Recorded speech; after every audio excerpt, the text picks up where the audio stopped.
안녕하세요. 오르가니스트 박준호입니다. 안녕하세요. 저는 소프라노 이한나입니다. 안녕하세요. 플루티스트 유지아입니다.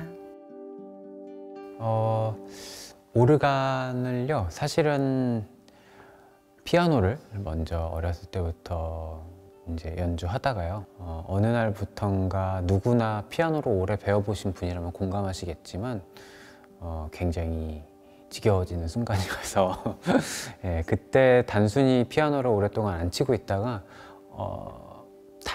굉장히 어머님께서 권유를 한번 해주셨었어요. 그래서 오르간 한번 쳐보면 어떻겠냐라고 해서 다른 생각 없이 한번 쳐보게 됐고요. 예, 그게 제가 초등학교 4학년, 5학년 때쯤 일이었는데요. 고등학교 들어가면서 한국예술종합학교의 예비학교라는 프로그램이 있는데요.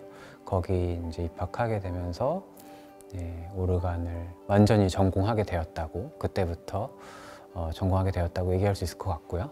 저 같은 경우에는 미국에서 공부를 했어요. 그래서 사실 미국에서 또 저는 과가 오페라과였어요. 그래서 사실 바로크 음악을 부를 수 있는 기회가 없는 환경이었거든요. 근데 저는 개인적으로 바로크 음악을 너무너무 좋아했어요. 근데 우리나라에 이렇게 동아리 활동이 있듯이 저희 대학원에도 그런 바로크 앙상블 이런 동아리가 있었어요.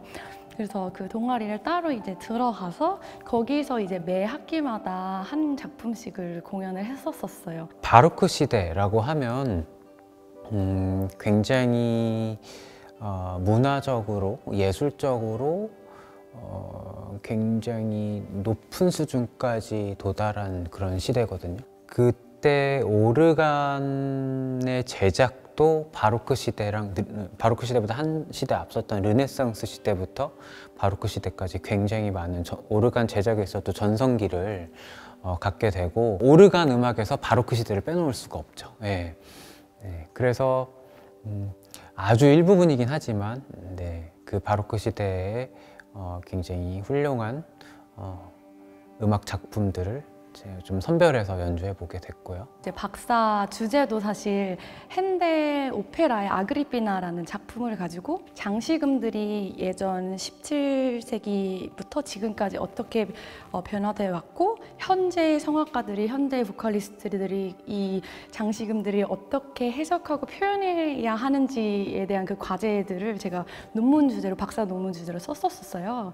특히 그 성악 양식은 A, B, A-라고 해서 다카포 형식의 아리아가 굉장히 많았거든요. 그 당시에는 그 다카포 형식에서 그 A, B, A-를 연주했을 때, 그때는 정말 그 연주자의 그 크리에이티브한 그 창의력이 굉장히 많이 요구되는 부분들이에요. 그래서 똑같은 거를 바로 반복하는 게 아니고 자신의 표현과 자신의 또 이해력, 자신의 또 생각을 담아서 그 장식음들을 자유자재로 넣고 빼고 하는데, 그 부분에서 저는 굉장히 많은 재미를 느끼고, 또 이걸 어떻게 더 다르게 할 수 있을까, 같은 부분인데도 또 다른 성악가들은 어떻게 표현했지, 그런 것들을 공부를 하면서 거기서 찾는 자유로움, 그런 것을 굉장히 즐기고 있습니다. 플루트라는 악기가 관악기 중에서는 어쩌면 유일하게 악기와 직접적인 컨택트가 없고, 바람이 반은 들어가고 반은 바깥으로 나가면서 소리가 나는 방식의 악기라서 호흡을 더 많이 사용하게 되고, 그 부분에서 이제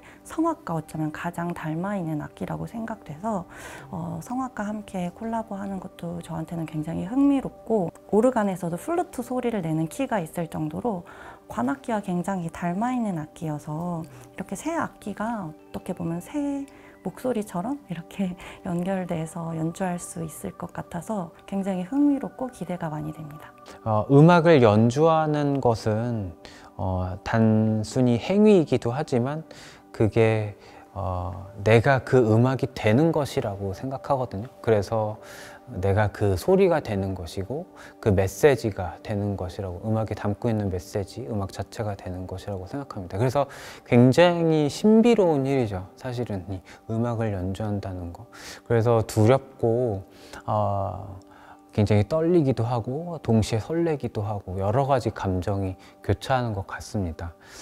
특별히 이번에 2022년 스프링 바로크에 이렇게 함께 연주자로서 이렇게 합류하게 되고 음악의 가치를 또 여러분과 함께 향유하게 될 기회가 생긴 것에 대해서 굉장히 감사하게 생각합니다.